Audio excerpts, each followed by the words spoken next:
So I'm going to share my screen. Whoops. All right, I took the earbuds out, so it shouldn't kick me off again. All right. You're good. You're good. We're gonna jump into the word. All right, I'm out of the gym in the car, so you got my attention. All right, all right, all right. Well, please forgive my AI slop. Um, but I got this little presentation here for you. I'll try to go through it quickly. There's basically four quotes really. And if you guys know or don't know, I've been working on this book on the side, and it's a really easy book. It's just 100 great quotes. So if I hear a good quote, I write it on my list. I've always loved quotes, but I've been working on the last probably year or so. I've been working on trying to put together my top 100, favorite quotes, great quotes. But anyway, I had a couple of quotes this week on preparation that I was kind of thinking about. And so I wanted to kind of start talking to you guys about this particular topic because this is, dude, so important. It's so important. And so let's jump right in. We're going to start, we'll be talking about preparation. And here's basically the 4 points. So the first one is if you fail to plan, plan to fail. Okay, the second one is proper preparation prevents poor performance. The third one being when opportunity comes, it is too late to prepare. And number four is we don't rise to the occasion, we fall to the level of our preparation. These are great, awesome quotes. You could take one of these quotes, you could write a whole discourse on it. But for tonight's purposes, we're just going to go through these four. So let's talk about the first one. If you fail to plan, plan to fail. Let's look at this example from Proverbs chapter 6. And it's talking about the ant. Go to the ant, O lazy one, observe her ways and be wise, which having no chief, overseer, or ruler, she prepares her food in the summer and brings in her provisions in the harvest. So look at the ant. The ant doesn't need somebody to tell them, hey, winter's coming. You got to stock up, you got to be prepared, you got to make sure you have everything that you need. The ant just knows that they need to prepare, that it's not always going to be harvest time, that sometimes there's a season of maybe a famine, or maybe there's a season where we need to be sowing, there's a season of less abundance, and we need to be prepared for that. But it's so much more than that. It's more than just having enough and being prepared and knowing what expectation is, and we'll dig into all this here in a second. So the two lessons that we'll take away from the ant knows not to wait for the winter to prepare. And the other one is that the difficulty of the winter is determined by that effort in the summer. So obviously, this is just an analogy, but preparation comes before the need arises. Guys, this meeting arose at 6:30 p.m. as it always does. I knew that this meeting was going to be at this time. So I didn't need somebody to say, hey, brother, don't forget to prepare for that meeting. I knew that the meeting was coming, and I made time to prepare because I knew that it was coming. And a lot of times we don't know what's coming. It's really hard to be able to look at our business and know that we're going to lose our biggest client next month, or that we're going to have, a catastrophic issue with a customer or with a team member or whatever it is. Like we just don't know what these things are that are coming ahead. So we need to be in a constant state of preparation. But put all the business stuff aside. Let's talk about spiritual warfare. Let's talk about spiritual attacks. If you are spiritually weak, if you're not prepared, you haven't been practicing praying, and you haven't been practicing building up your faith, you haven't been practicing sowing and reaping, when these challenges and these attacks come, you're not going to be equipped for the battle, and you're going to lose. And what happens when we lose a battle in the spiritual realm is it's not necessarily always going to result in us being harmed immediately. We might not realize that we're being harmed immediately, but we could be having long-tailed issues that kind of stem from those issues where we were not prepared. When the wintertime comes, the work is done. There isn't scrambling. The ant's not scrambling around. She's resting in the fruit of her labor. So there's this verse in a Little Wayne song, and it's the fruits of my labor, I enjoy them while they're still ripe, and I love that. So there we do want to enjoy the fruits of our labor while they're ripe, but we do not want to allow the enjoyment of our fruit to cause us to stop preparing for more fruit to be being brought, right? uh Difficulty of winter being determined by the effort in the summer. If I'm not doing sales in the winter, I'm not going to be expecting to have work in the summer. It's like I always need to be out looking for work. I always need to be preparing for there to be a gap in the schedule. Like I always need to be out preparing for in my business for there to be more work just on the off chance that something happens. But every season of ease is the product of a previous season of effort. And here's the thing is when things get easy, that's when you go hard. And I've been re understanding and really coming to terms with truth. When like especially if you want to really go big and dominate and do big things and just grow massive things and be able to have your faith operating at a very, very high level, it requires you not to be taking breaks constantly. And then why do we take breaks? We just tell ourselves, oh, I deserve this, or I earn this, or it's okay because of XYZ, and it's okay this week because of XYZ. And then we're constantly making these justifications for why we're not going hard and why we're not continuing to operate at the level we know we need to operate at. But it's like, when are we just going to stop kicking that can down the road and just accept that, what, we have to just always be on. We have to always be on. There's not an excuse. Like when we're giving in to that desire for comfort and that desire to just kind of take a little breather and a break, it doesn't give us the habit of resilience. It doesn't give us that quality of perseverance. It gives us this copping out, and we start to find more excuses, and we're always able to find another excuse to justify why we're not doing what we know we should be doing, right? And so that's what this is about. Today's diligence decides tomorrow's difficulty. So take the high road. Why would you put off tomorrow what could easily be done today? Like just get it done. Do the stuff you need to do today. Prepare because you don't know tomorrow brings. We have literally no idea. Like there could be a plane that crashed into my house tomorrow, and then all of a sudden, all the bids that I was supposed to send out never get sent. Who knows what's going to happen, right? But we need to be prepared. Be prepared for the things that we don't even know are there.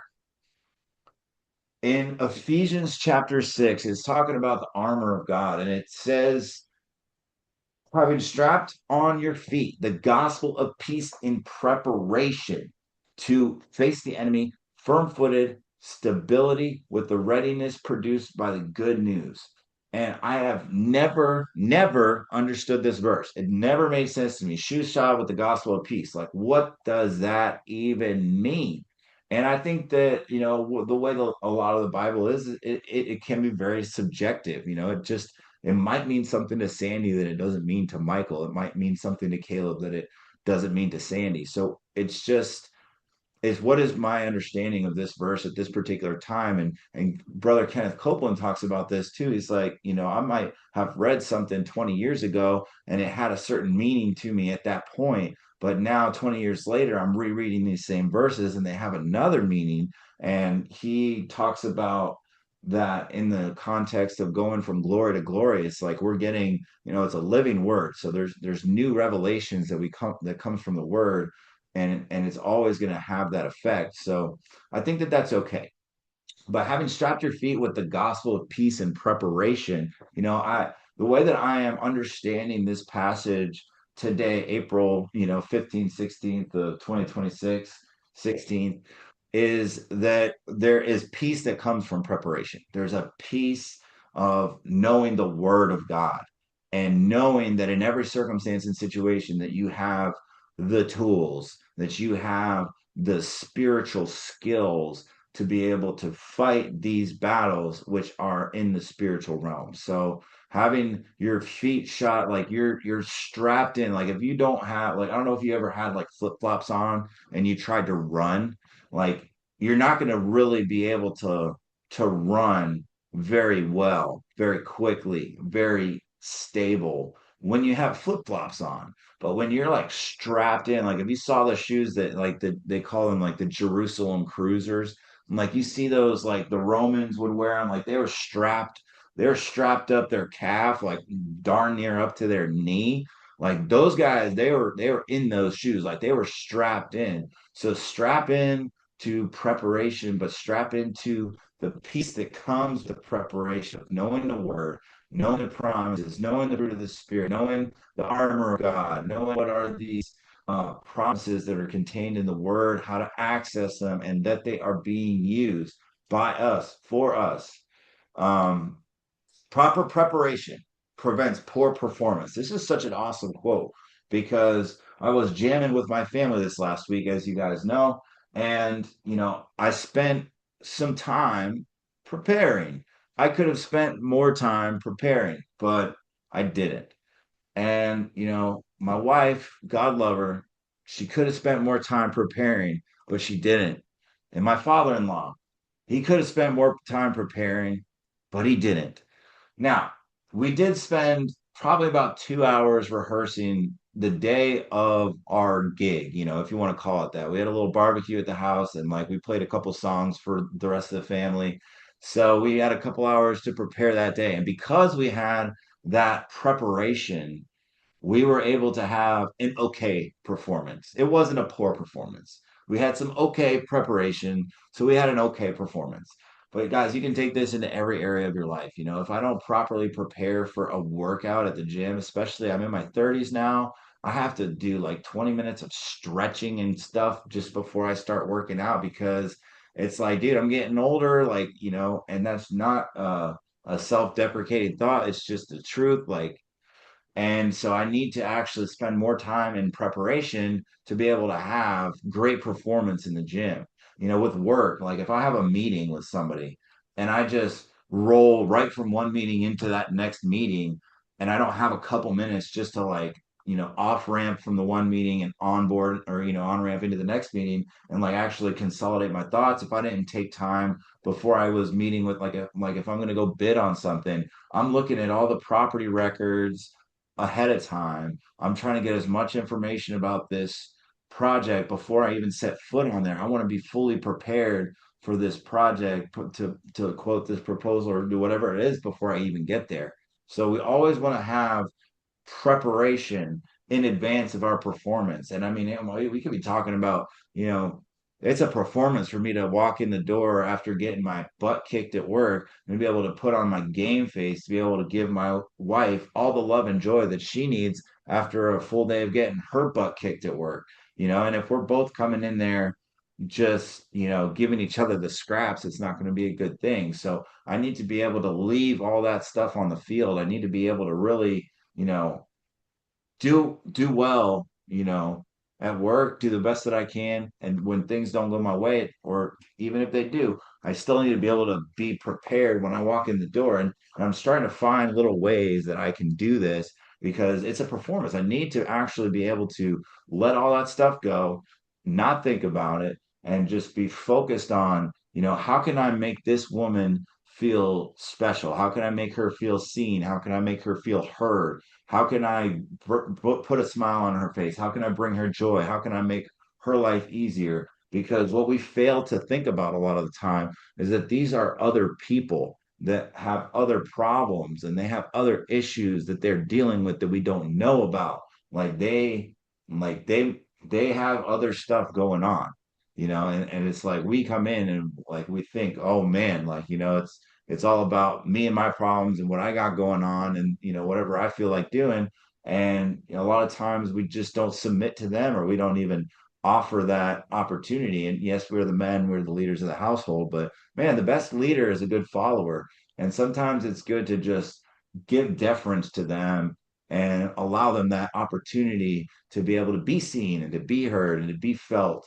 Um, so proper preparation prevents poor performance. Again, with the band, I noticed this with the band is that when we have time to prepare, this is something that, Michael and I, we used to try to, he'd come in town every other week or once a month, whatever, and we wouldn't have time to rehearse.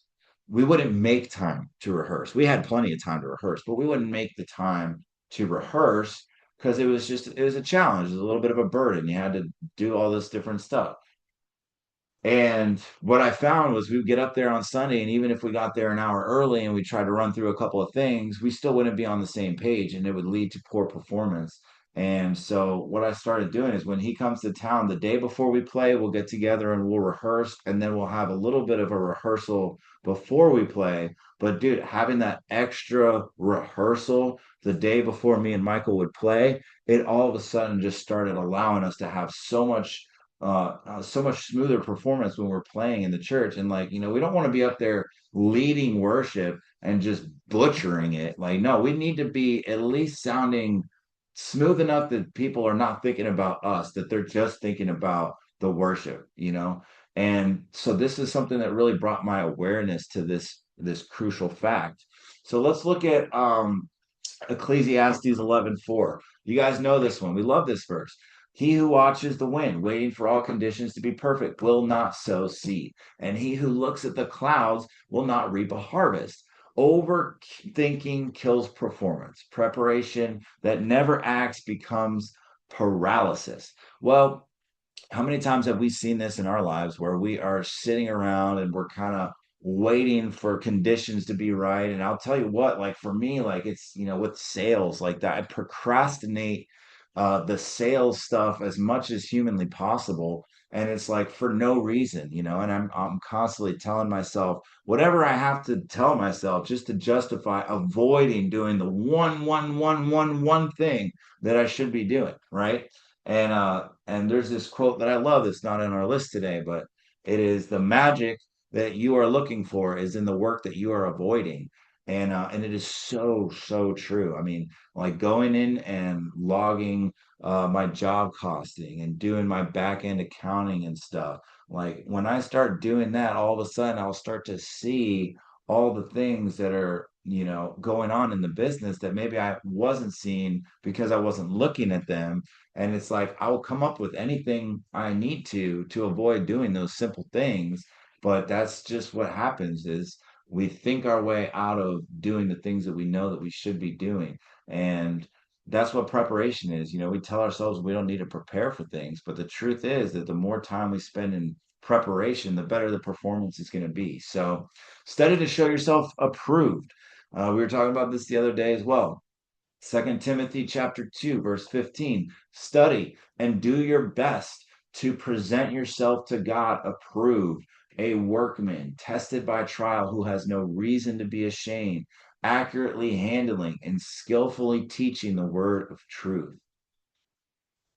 We got to have time in the word. We have to be preparing ourselves. It's not because of anything else, but that we don't know what the devil's going to throw at us. We don't know what challenges we're going to be facing.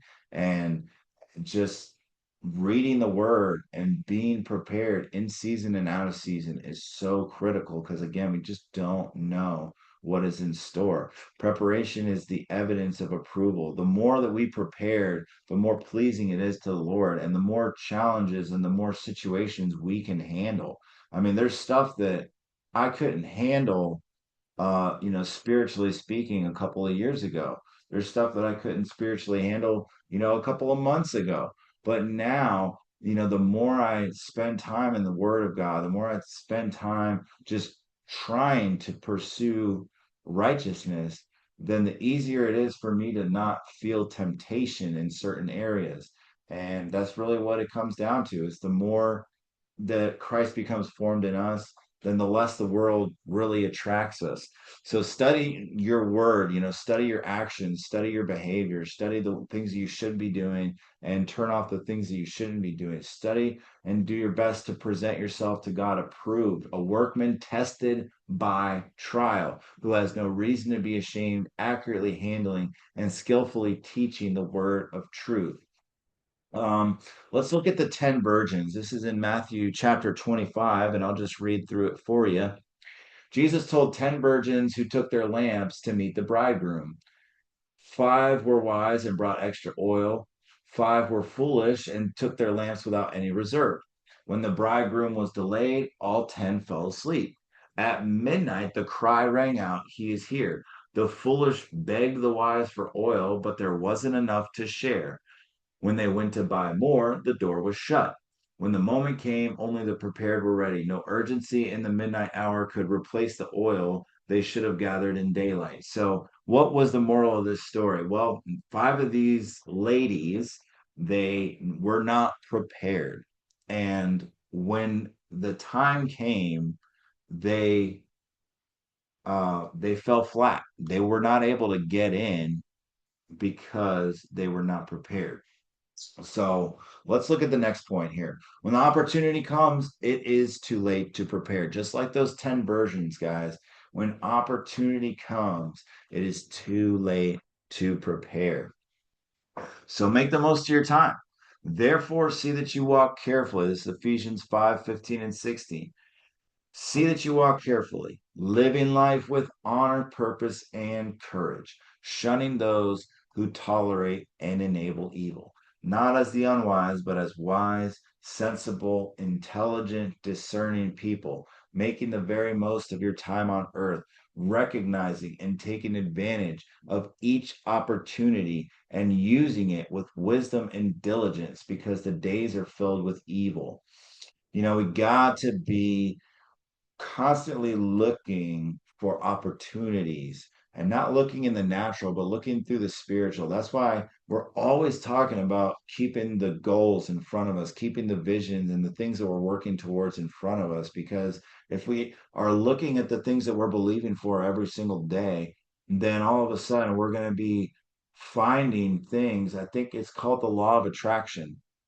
They call it the law of attraction, but it's like when you set your mind on something, then all of a sudden everything starts moving towards that direction. And Brian Tracy calls it like our super conscious mind, but our super conscious mind is kind of like the Holy Spirit inside of us. It starts pulling things towards us when those are the things that we're focused on. And this works in reverse too. So when we start looking at our bills and we start looking at all the things that are mounting up and all the problems and stuff, that's all we're going to be able to see.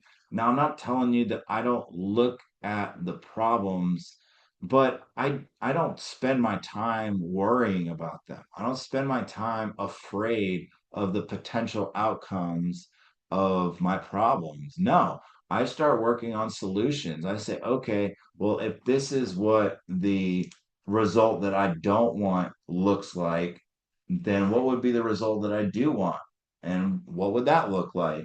And what are the steps that I would need to take in order to achieve that result or to be able to find someone who can help me achieve that result? And that's the way that my mind works. And that's the way that all of our minds should work. We should be not focused on the problem, but we should be focused on the solutions. And we should be focused on looking for opportunities and having a Holy Spirit witness when we're going the wrong way, when we're moving in the wrong direction. And, the discernment, the wisdom will come, but the discernment will tell us whether or not this is, the right move or this is the right thing to do in this particular situation. So, diligence, we talked about diligence a couple of weeks ago, not going to get into it on diligence, but diligence is a prerequisite for making these things work. You can't just lollygag around to these things whenever you feel like it, whenever you get around to it, if you ever find the time. No, no, no. Like when we see an opportunity, we seize the opportunity because the opportunity of a lifetime needs to take place in the lifetime of the opportunity. My dad talks about the hidden riches and the hidden riches in secret places. And the hidden riches are hidden for a time. And then once they are revealed, once you can see the hidden riches, then other people can see them too. So you do not want to wait. You don't want to sit on opportunities. You want to seize those opportunities with wisdom, with diligence, with vigor, with fervor. You want to just attack them. In Genesis 39, going into chapter 41, we're talking about Joseph and his preparation when he was in prison. Um, Joseph was sold by his brothers. He was falsely accused by Potiphar's wife of she was saying he was trying to make moves on her when it was the other way around. Forgotten by the cupbearer that he helped, Joseph spent roughly 13 years between the pit, the slavery, and the dungeon, and every one of them sharpened him. In prison, Joseph didn't sulk or shrink. He served, he stewarded what he had, he stayed faithful in the small things. Scripture says that the Lord was with him, and the keeper of the prison put him in charge of everything under his care. So when the Pharaoh was having those dreams, right? He was having the dreams about the 7 years of famine and the 7 years of plenty, and he didn't know what they were. I think it was like seven cows or something like that. He's having some crazy dream. He's like, what's going on, right? So when Pharaoh had that dream and finally called for him, Joseph walked out of the dungeon into a place, into the palace in a single day, not because of luck, but because he had been preparing. Prison wasn't a pause in his calling. It was the training. So what was happening when Joseph was in prison? He was proving those gifts that he had been given, the gift to interpret dreams, right? The gift of faithfulness, the gift of diligence. Like these are all, these things were not just isolated behaviors. Like he was doing the best that he could in those difficult situations. He was, if you think about in prison, you know, you would probably just want to lay back, eat the little bit of food that they give you and just sleep and just really not do anything. But no, he was in there and he was in charge of the whole prison because of what a good man he was. And then he starts telling people using the gifts that God had given him. And then sure enough, he gets promoted. And what happened when he was promoted, when he was brought in front of the Pharaoh, was that not only did he have the ability to interpret that dream because he had been practicing that skill, but he had also had the ability to give him a plan for like, hey, here's what's going to happen. Here's what you need to do. You need to find somebody who can carry out this plan, and here's the plan.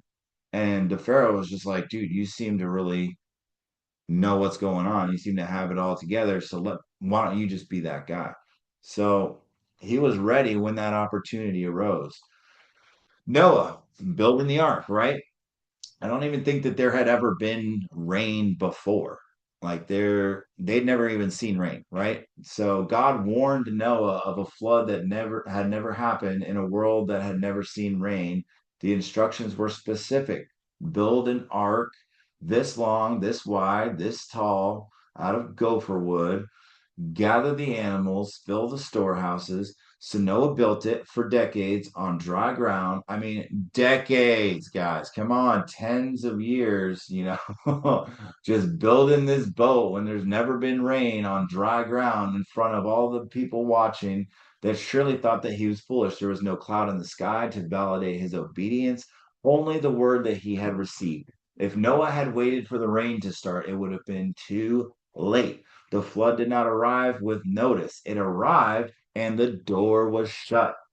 The ark was only a refuge because it had been finished before the water came. So build the ark before you see the clouds, guys. We got one more part. Stay with me on this.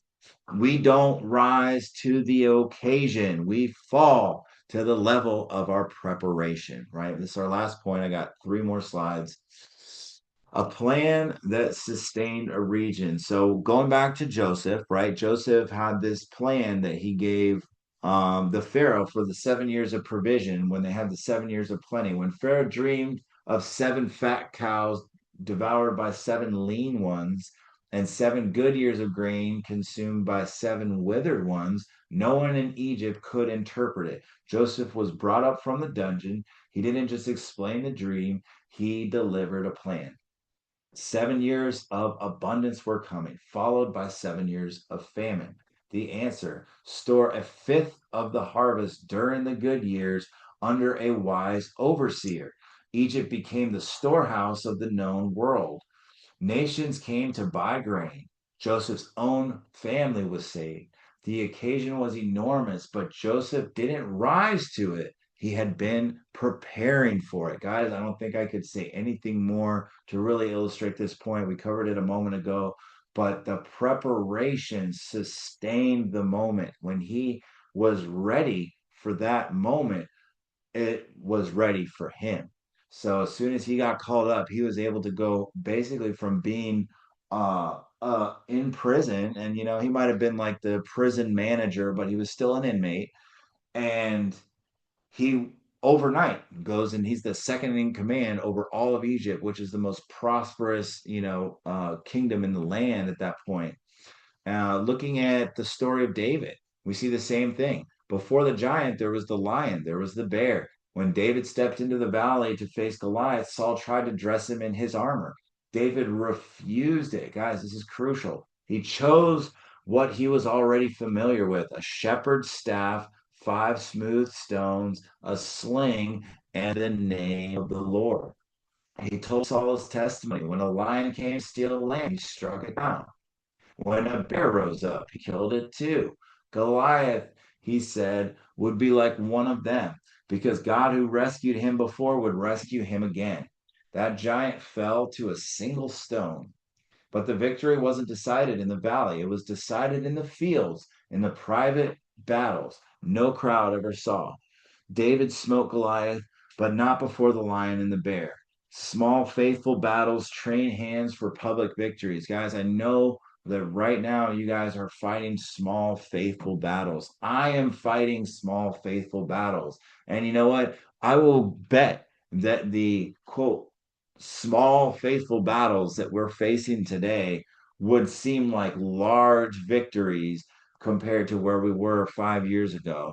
So I want us to always be keeping in mind that, you know what, maybe we are dealing with a difficult thing right now, but 10 years from now, 20 years from now, we're going to be looking back and like, oh, how cute. He's having this particular issue. Like, wow, like that was adorable. I remember when that was a big deal to me. And ha ha ha, because now it's like that's a Tuesday evening, compared to where I'm at now.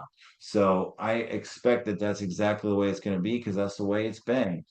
Keep being faithful in the little. We will be qualified for much.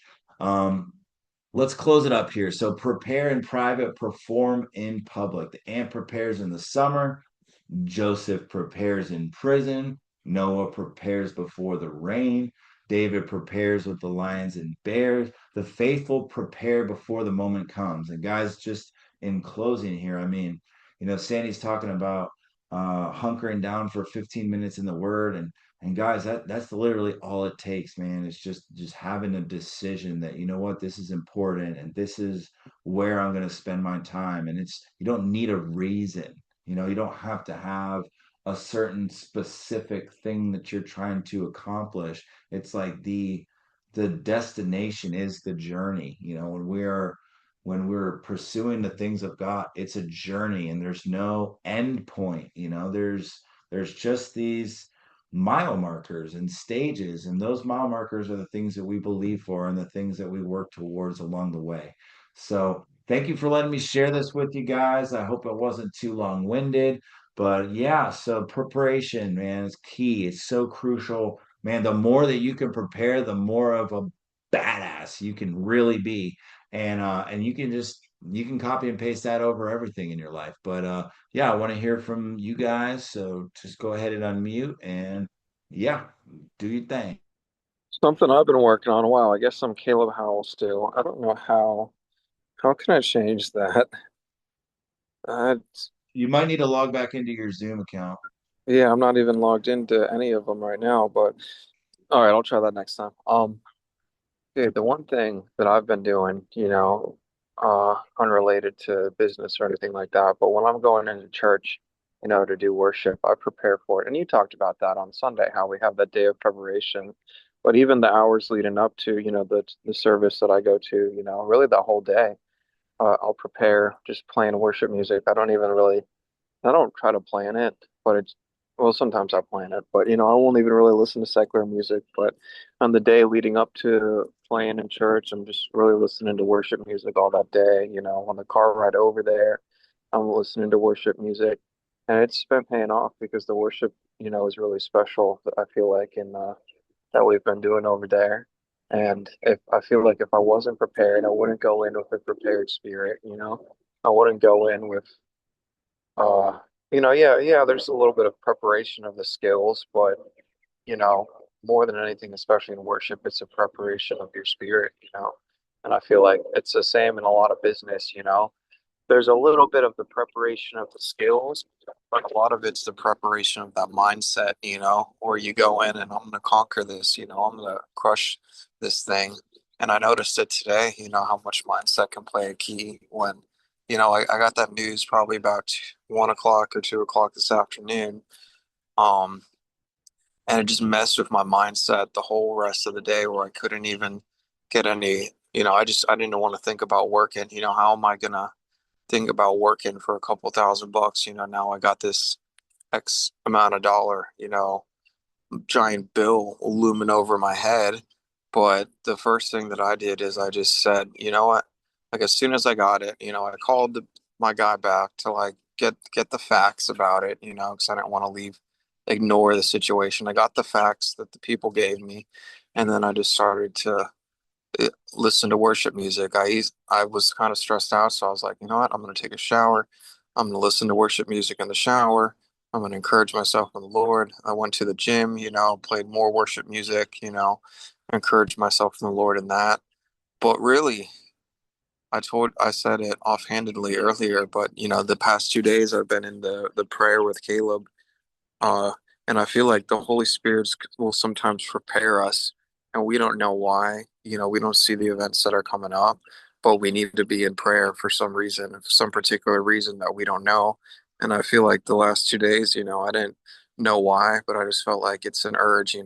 Not like I need a reason to be in prayer with Caleb. Like I'm on my I better be on my last leg before I get in prayer with Caleb. But I needed it especially this week for some reason. So I don't know, the Holy Spirit was preparing me for this thing. So when it comes up, the right mindset comes under attack. And someone had a dream. I think it was Brittany had a dream a couple months ago, and then Hannah had a dream for too. Both about me coming under attack. And I was like, I don't know, I'm protected. The Lord's protected me. I didn't see how this thing could come out of nowhere. And it totally did come out of nowhere, but I'm gonna continue to stay there. I'm gonna continue to stay there and encouraging myself in the Lord. All these verses and my declarations, I redid my declaration and I'm gonna stand in faith that this thing is not gonna be able to take me. They intended evil against me, but God turned it for the good. Yes, they designed a mischievous device that they are unable to perform. And I get, Byron, I get he gave me encouragement from a lawyer's perspective, but I was really hoping, it's for a little bit more faithful encouragement from him. And the encouragement wasn't there, so I had to go to the Lord for the encouragement. But I'm going to take, there's two reports. There's the report of the spies who said they're giant, and there's the report of Caleb who said, this is they're giants, but the understand is not beginning. And now with what reports they're going to put their faith in it, they're going to put their faith in the Lord's got my back, and then it's going to be nothing now. To be something that's going to be stressing me out in the future, but it's going to turn into nothing. That's exactly right. That's exactly right. I got this song that I like. It's an Elevation song. I love Elevation song, so I was playing that one today, and it's like, uh, um, something, uh, the battle. I'm trying to remember the exact. I'm gonna look up the exact words instead of trying to. Hold on.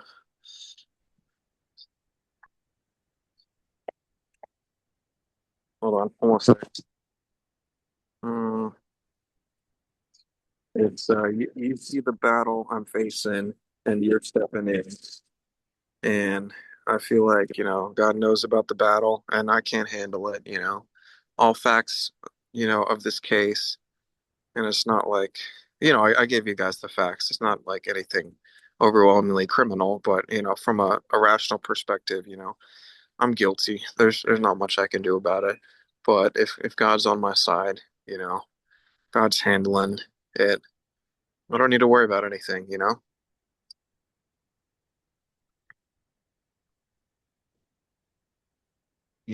That's exactly right. And that's the dang problem, isn't it? Is that it's the fear of the thing is worse than the thing itself, like if there was a situation that arose and it's like, okay, yeah, this is going to be a difficult challenge to overcome, but like even if it was taken to its furthest end, like would it cause me physical harm? Like would it cause my wife to leave me? Like would it cause God to not be there for me? Like no, so like most of the stuff that seems like a big deal, even if it was fully executed to the worst way possible, would never even be a blip on the radar, in the scope of things. And if you fast forward 20 years and you look back and it's like, even if it broke everything that you had and tore it away, like you'd be looking back laughing, and it takes away a lot of the teeth. It's just fear, fear is really the worst part about any situation that comes up. It's like, how long are we going to spend in fear? How long are we going to spend in worry? How much doubt are we going to allow to have its place? And that's really like where the torment comes from, is just being afraid of the thing and not the thing itself. I'm glad you said that. So, Lord, and they had their all their goods were stolen. They had their women taken captive. Am I in that situation? No. I just got a little thing of some guy saying that I owe him money. So if God can handle that situation, God can handle any situation. God also reminded me, it's good to think back of situations where he came through. Remember, I owed 8 grand on a car, that I totaled, and um, no way of paying it. Um, no way of paying it. And while everyone said, we've done our part, we're not going to pay anymore, and this is, how much you owe us. And um, somehow, I don't know how, but God made the whole situation go away. And if he could do it in that situation, I'm putting my faith that he can do the same thing in this situation. $1 amount is nothing to him. A smaller dollar amount, a bigger dollar amount, it's nothing to him. If he can heal limbs, and he can raise the dead, what is this? He can make this little thing go away.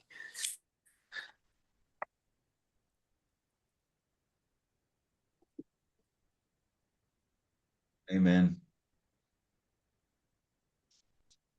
If he can regrow Ryan's hair, then he can Hey, do bro. anything.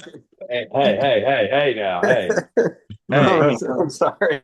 I gotta shave it, Yeah. okay? Relax. Oh man, that lawsuit comes in, Ryan's gonna be going to Turkey for the Turkish Nah, hair nah, nah. No, implants. I'm going to Greece. Taking everybody to Greece. That's where we're going. dude, I was Make sitting sure next to everybody the has guy their on the plane passports. and he had just gotten his done. No, you're lying. Oh yeah. Ryan looks good with the bald head. Not everyone can pull it off. Thank you. Like you remember when I shaved my head and it wasn't the look. I think now that I've gained weight, maybe it would look a little bit better, but it wasn't great for me at the time. Meatball. Danny, you want to share some thoughts as well? Yeah, I'll say that preparation, man.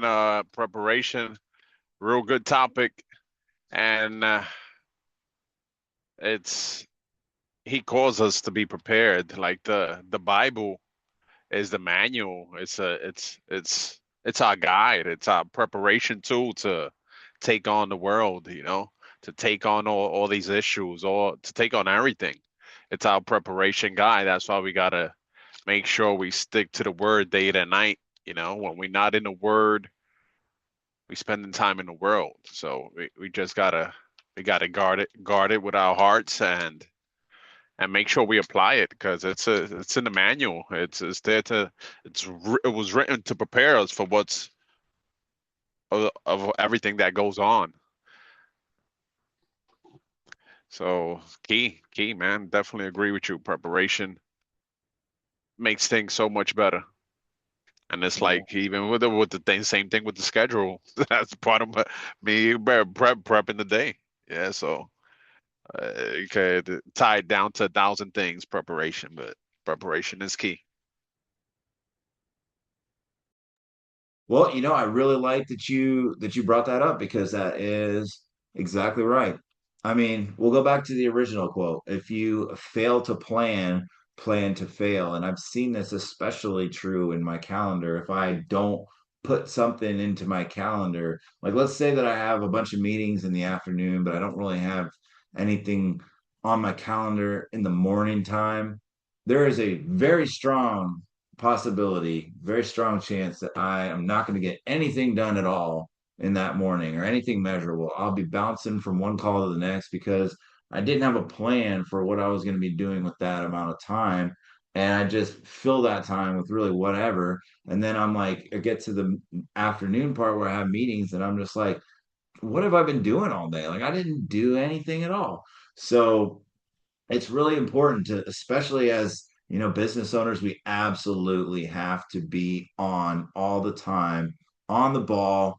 We have to be dominating. We have to be accountable for our time every minute of every day, or we're stealing time from our family because we're having to catch up on stuff that really we should have already had done. And that's the truth, is that if I don't prepare for my day, my day is not going to be optimized and I'm not going to be able to get everything done that I need to get done within the amount of time that it should be getting done. So I appreciate that you brought that up because that's such a great point.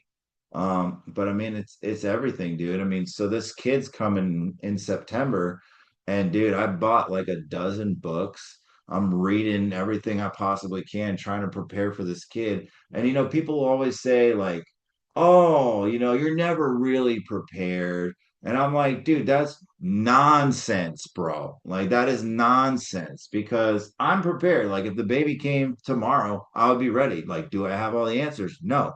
Am I going to figure it out? Yes. So what more is there to be prepared for? You know? So I reject that thing that people always keep saying. It's like, oh, you're never gonna feel like you're prepared. I'm like, all right, bro. Like maybe you're not, but like I'm good. Like I know what I'm getting myself into. It's a commitment. And but the same thing is true like with our prayer life. Like we don't know what the battles are that we're gonna be facing on a daily basis. Better to just prepare, over pray.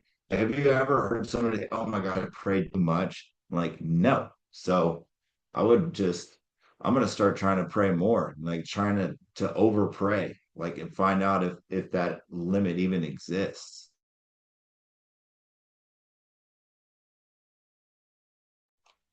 Definitely with the sword coming up, a lot of preparation. Ryan, you gonna join us for the sword?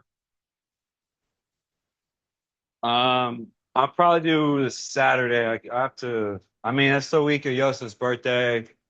I get back from Miami, I think Wednesday or Thursday. So, I'll probably be Saturday night, Saturday day. I don't know if I can do Friday for sure, but I know I can do Saturday. Yeah, man, that'd be great, dude. We'd love to see you. Yeah, yeah. No, I'm trying. I'm gonna make it one day for sure. I just don't know if it's Saturday. 90% is Saturday. I just trying to figure out the Friday and Sunday next week. What are you doing in Miami? Did you not see my text? No. Go look at your phone. Lacey has a bunch of events she's doing. She's doing a red carpet event for Paramount and Zeus that she got hired for like as an extra, and then she's doing Miami Swim Week and Miami modeling, so she has to do like a casting for that on Wednesday. So yeah, I mean, it's all kind of happened all in the last week or so. I'm still kind of absorbing everything that's going on. But yeah, so apparently I'm gonna be on Monday. I'll be in Miami. She'll be in Tampa tomorrow, Saturday and Sunday for a soccer event in Armature Works. I guess there's a huge soccer league coming down there over the weekend, so she's doing that. And then yeah, I mean that's what she's doing for work now. So I, yeah, I'm super down to see you. Any day that works. okay, cool.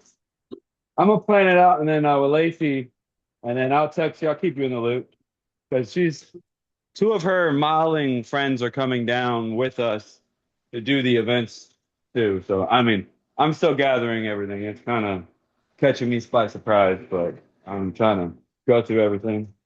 So where were But you when I was single? So yeah, where was all this when I was single? what? Coming down, coming down with models, where was this when I was single? I don't know, bro. I have no idea. This is out of my jurisdiction. I'm just a guy on a boat. That's it. I'm I just kidding. mean, I have no hand in this. This is all Lacey and everything she's doing, and God, at this point, I have no idea. I'm just going with the flow. I know that she wants me to talk to some people about TV networking for like chef and stuff, but I don't know what I want to do. If I get my lawsuit, I'm probably going to write a book or some shit. Stop time. No, I'm But just playing. I can't wait to see you though. Any day works for us. okay, heard that. Well, we'll be down. Sorry, I'm making meatballs right now. No problem.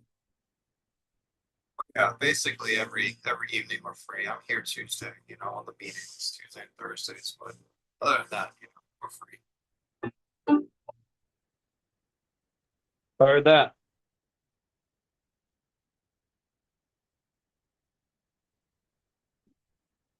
We do our own little sort here. Sandy, you in Miami next week? Now that you say that, I do gotta be in Miami. I'm not sure if it's Tuesday or Wednesday, but yes, I do need to be there. Fort Lauderdale. Caleb, you're the only one that's left. All right, I'm coming. Just a Shotgun. like 10-hour drive. Golly. The Faithbuilder Miami meetup. Real fun. Gotta get Jonathan on board, dude. If you guys get together, make sure you invite Jonathan. Yeah, I guess yeah, I should. I really should. He's gonna be your brother-in-law.